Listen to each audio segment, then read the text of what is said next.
به نام یگانه آفریدگار نور و عشق، درود بر تو که بهترینی و لایق عالی‌ترین و زیباترین زندگی. رویا تارخ هستم و قسمت اول از فصل 13 کتاب ماورای طبیعی شدن رو با شما شروع میکنم. تا انتهای ویدیو با من باشید.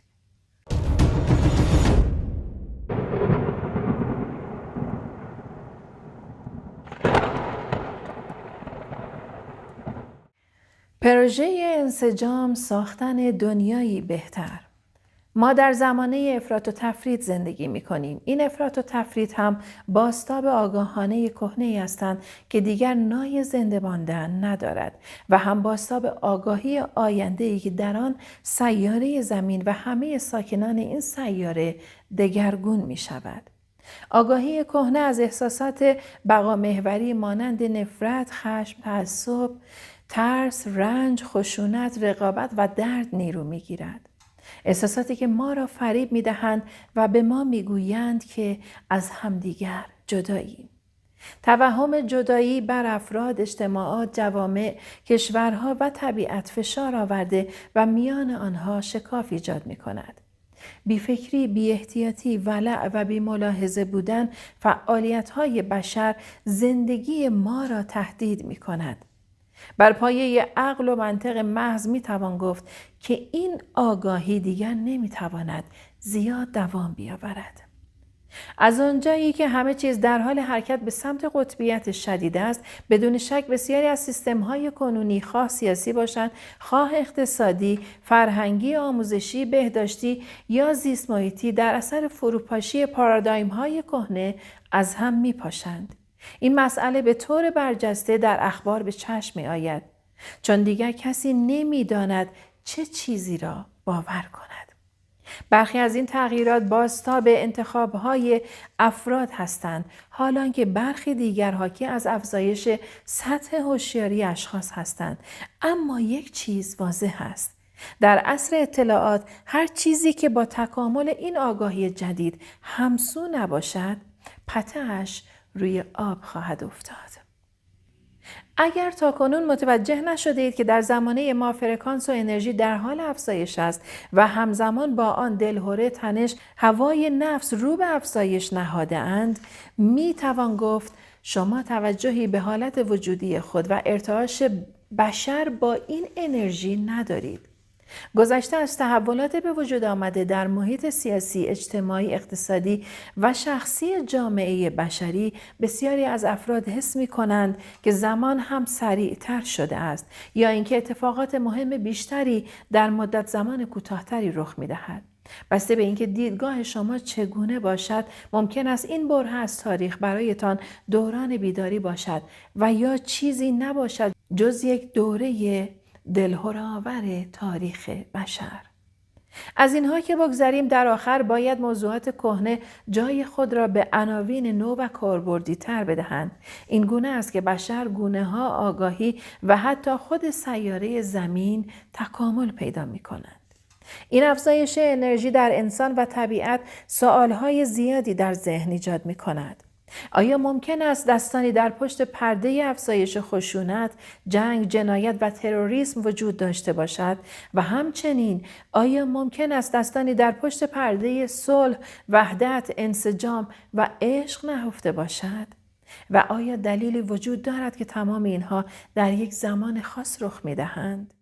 و تاریخچه پروژه‌های صلح طلبانه. قدرت پروژه‌های صلح طلبانه موقت تا به امروز در بیش از 50 پروژه و 23 پژوهش علمی توسط محققین مستقلی از سراسر دنیا مورد موشکافی قرار گرفته و به اثبات رسیده است. این پروژه‌ها همواره اثرات مثبتی داشته و باعث کاهش فوری جرم، جنگ و تروریسم تا بیش از 70% شده اند. لحظه‌ای در این باره تأمل کنید. وقتی گروهی از مردم با نیت و آگاهی جمعی خاصی گرد هم آیند تا موضوعی را تغییر دهند و نتیجه ای را رقم بزنند، در صورتی که کارشان را با انرژی و احساس صلح، وحدت و یگانگی انجام دهند، بدون اینکه از نظر جسمی کاری کرده باشند، 70% اوقات گرد همایی آنها می تواند تغییر ایجاد کند. دانشمندان برای کمی کردن نتایج این پژوهش‌ها از روشی به نام تحلیل لید لگ استفاده می‌کنند. هدف از تحلیل لید لگ این است که روابط بین افراد و وقایع آشکار شود.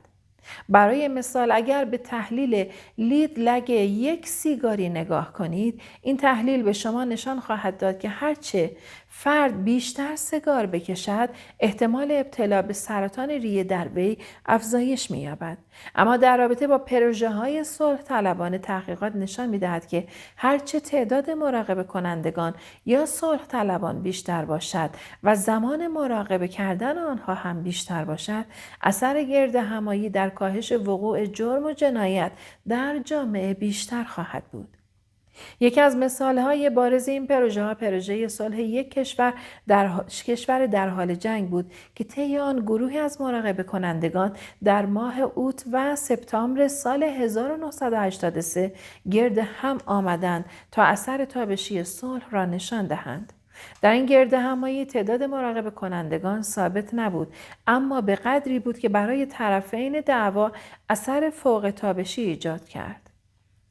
این اثر زمانی ایجاد می شود که گروهی مراقبه کننده آموزش دیده هر روز در یک زمان خاص گرد هم می آیند تا اثر مثبتی ایجاد کرده و به جامعه بتابانند.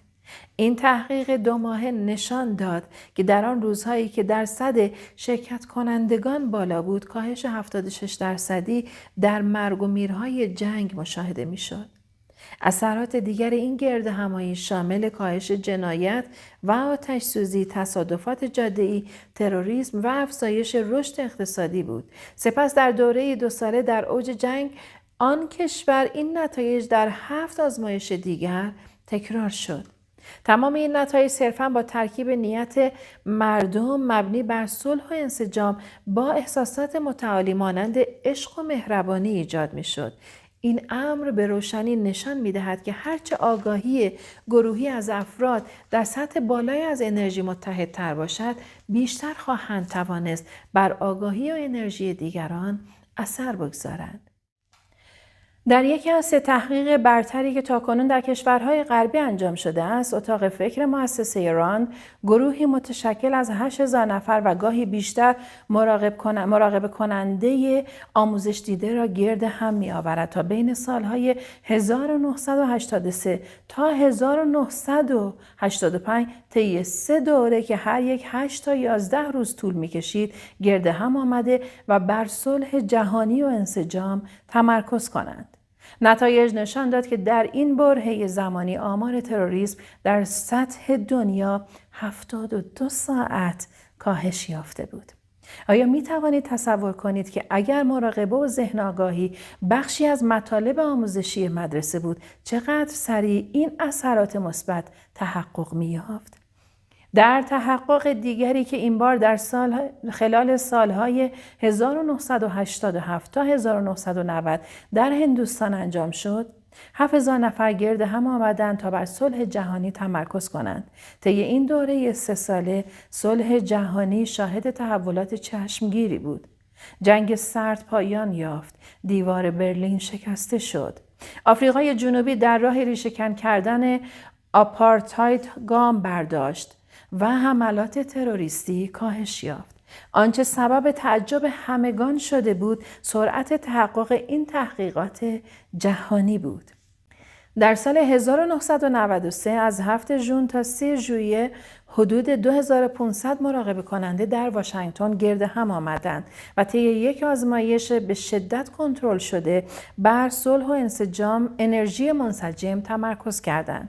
5 ماه بود که جنایت و خشونت مرتب افزایش می‌یافت، اما به محض شروع تحقیق کاهش آماری معناداری در خشونت، جنایت و استرس در آن ایالت مشاهده شد.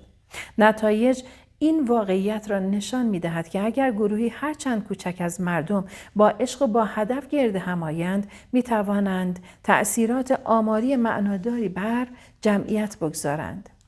در روز 11 سپتامبر سال 2001 وقتی هواپیماها به مرکز تجارت جهانی شهر نیویورک، ساختمان پنتاگون در واشنگتن و مزرعه نزدیک شانکسویل در پنسیلوانیا اصابت کردند، به خاطر سرعت انتشار اخبار در سطح جهان همگان دچار ترس، شوک، رعب و وحشت شده بودند. طی یک لحظه آگاهی جمعی دنیا به این رویداد معطوف شد. فوران قدرتمندی از احساسات در سراسر دنیا به وجود آمده بود و مردم به هم می پیوستند. انجمن تشکیل می دادند و از همدیگر مراقبت می کردند. در بحبوحه واقعه 11 سپتامبر دانشمندان دانشگاه پرینستون در پروژه‌ای تحت عنوان آگاهی جهانی در حال جمع‌آوری داده‌های از سراسر دنیا با کمک 40 دستگاه و از طریق اینترنت بودند. دانشمندان با ورود اطلاعات به سرور مرکزی در شهر پرینستون ایالت نیوجرسی در الگوهای تولید کننده رویداد تصادفی مرکز شاهد تغییرات چشمگیری بودند. تولید کننده رویداد تصادفی چیزی است مانند پرتاب سکه کامپیوتری. این دستگاه تعداد شیر و خط‌ها یا 0 و 1 ها را می‌شمارد. بنابراین از نظر آماری نتایج آن نزدیک 50-50 است. تغییرات چشمگیر این الگوها که درست پس از واقعه 11 سپتامبر ایجاد شده بود، باعث شد دانشمندان پی ببرند که اکنون احساس دست جمعی افراد آنقدر شدید بود که میشد اثر آن را بر میدان مغناطیسی کره زمین اندازه‌گیری کرد. تمام این تحقیقات نشان می‌دهد که اگر اندازه مراقبه‌های گروهی مناسب باشند و طی آن مراقبه کنندگان احساسات و انرژی خود را تغییر دهند، می‌توانند اثرات قابل اندازه‌گیری بر صلح و انسجام جهانی بگذارند. اگر این پروژه‌های صلح‌طلبانه نیروی انسجام بخش جامعه باشند، آنگاه آیا ممکن است نیروهای دیگری نیز وجود داشته باشند که علیه انسان‌ها عمل کرده و بی انسجامی ایجاد کنند؟ و چقدر قشنگ بود این قسمت، چقدر عالی بود و نمیدونم مثلا دیگه نیاز نیست من در موردش صحبت کنم. توطئه هایی که بر علیه انسان هاست و تأثیرات مراقبه های جمعی که حتما برنامه‌ریزی میکنم برای انجام مراقبه های جمعی که هممون با هم داشته باشیم برای ایجاد صلح، عشق، نور و آرامش در کل جهان. عزیزای دلم، این قسمت هم به پایان رسید و همه شما عزیزان رو با عشق و با نثار این جمله که خیلی دوستتون دارم به خدای بزرگ میسپارم. یا حق، خدا نگهدار.